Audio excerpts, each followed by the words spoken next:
Lakers in-extend si Jared Vanderbilt. Howard kakausapin ng Warriors at dahilan ni Dennis Schroeder. So parang nga sa unang balita mga idol ay patungkol kay Dennis Schroeder. Isa nga si Dennis sa mga outstanding player ng Los Angeles Lakers last season. Pero marami nga mga idol ang nagulat ng pumirma ito sa ibang kupunan ngayong off-season. Sa mga rumors ay dahil nga daw sa pera, pero sa totoo ay meron palang rason itong si Dennis Schroeder. Ayon kay Dennis mga idol, kaya pinili niya ang Toronto Raptors ay dahil sa history niya with Rajakovic, ang head coach nga ng Raptors, kung saan ay na-meet ka daw niya 5 years ago sa OKC. Naging magkaibigan nga daw sila nito at gusto nga ni Schroeder kung paano siya i-coach nito at ang kanilang kupunan.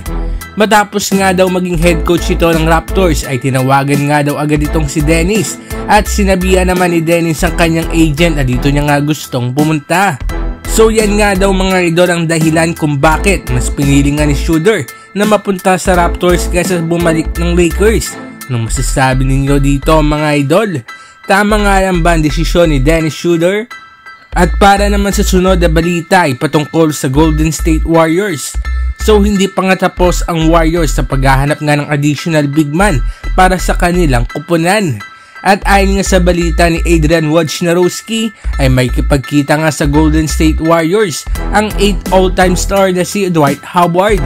So mukhang makakabalik nga sa NBA ang veteran big man. Pwede nga gawing backup center ng Warriors si Dwight Howard.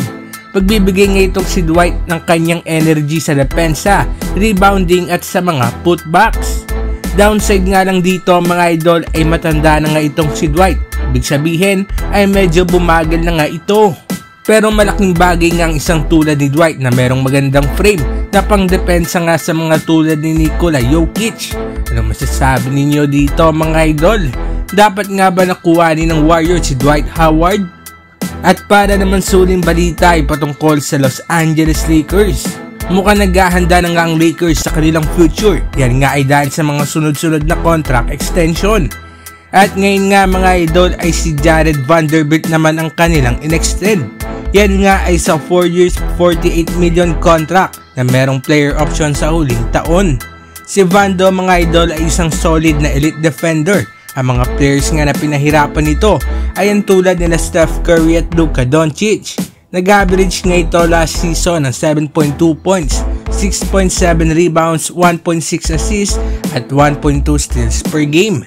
Tiyak nga mga idol na marami pang papahirapan itong si Vando sa kanyang depensa. Anong masasabi ninyo dito mga idol?